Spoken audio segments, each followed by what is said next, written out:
یہ بتائیں کہ پولیٹیکل جو کہ بات ہو گئی ہے، تو آپ کے خیال میں پہلے تو آپ صحافی ہیں اور بعد میں پھر جو بھی آپ کی حیثیت ہے. صحافی تو آپ لوگوں نے چھوڑا نہیں. نہیں، صحافی تو انسان رہتا ہے، یہ اس میں سے نکل نہیں سکتی بندے میں سے. بالکل نہیں نکل سکتی. لیکن اب دیکھیں نا، پاکستان تو مجھے صحافی والا وہ تو چھین لیا، کریئر بھی مجھ سے فورسیبلی چھین لیا. ویسے اگر آج آپ کو آفر ہو اینکرشپ کی کہیں پہ اچھی، تو آپ کیا اسے ایکسیپٹ کریں گی؟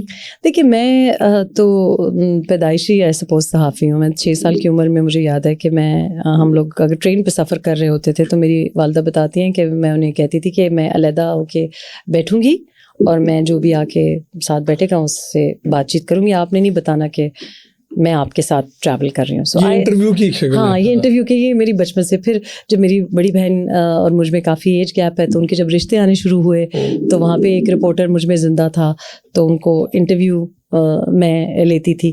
تو انٹرویو لینا اور لوگوں سے، رینڈم لوگوں سے بات کرنا، بس مجھ کو بہت انٹرسٹ ہے کہ یہ کوئی اوبر ڈرائیور بھی ہے تو مجھے پتہ ہونا چاہیے کہ اچھا یہ کہاں سے آیا ہے، اس کی کیا اسٹوری ہے، اس کے کتنے بچے ہیں. تو آئی لائک دیٹ. تو اینکر تو مجھ میں، جرنلسٹ، رپورٹر بلکہ زندہ ہے. بٹ آئی ڈو تھنک کہ جس طرح سے ٹی وی پہ پروگرامس ہو رہے ہیں یا جس طرح سے جرنلزم ہو رہی ہے، یہ جو اگین ایک طوفان بدتمیزی کی ایکسٹینشن ہو رہی ہے، یہ جو سرکس چل رہا ہے اس میں انٹرسٹیڈ نہیں ہوں. اگر تو اس قسم کی صحافت ہو جس میں اگین لوگوں کے مسائل ڈسکس کیے جائیں. اب دیکھیں سارا وقت بات ہو رہی ہے الیکشنز، لیکن جو بیچارہ ووٹر ہے اس سے تو جا کے پوچھیں، اس کے حلقے میں تو جا کے پوچھیں کہ ایکچولی آپ کو کیا ملا ہے آج تک الیکشنز میں، یا آپ کو کس کو ووٹ دیں گے، یا جس کو ووٹ دے رہے ہیں اس نے آپ کو کیا دیا ہے. تو میرا خیال ہے کہ صحافت جو ہے وہ اگر اتنی بورنگ ہو جائے کہ میں کرنا ہی نہ چاہوں، ہمارے جو مسائل ہیں اس کے اوپر میں تو نہیں ٹی وی دیکھ رہی. آپ کہہ رہے ہیں کہ جو اس وقت چل رہا ہے اس میں نہیں آپ کرنا چاہیں گے؟ دیکھیں وہ کچھ ڈفرینٹ، ایک تو باقی لوگ ڈرامہ کر رہے ہیں، پھر اگر ہمارے صحافت میں بھی ڈرامے ہوتے رہے، اٹس بورنگ ٹو می.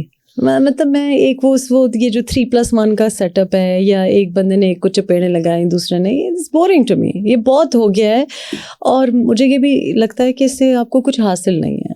میں رزلٹس پہ بڑا بلیو کرتی ہوں کہ مطلب آپ کا اس کا کچھ کنکلوسیو رزلٹ آپ کو پتہ ہونا چاہیے نکل رہا ہے. لیکن اگر آپ سرکس ہی لگانا چاہتے ہیں، that I am not interested.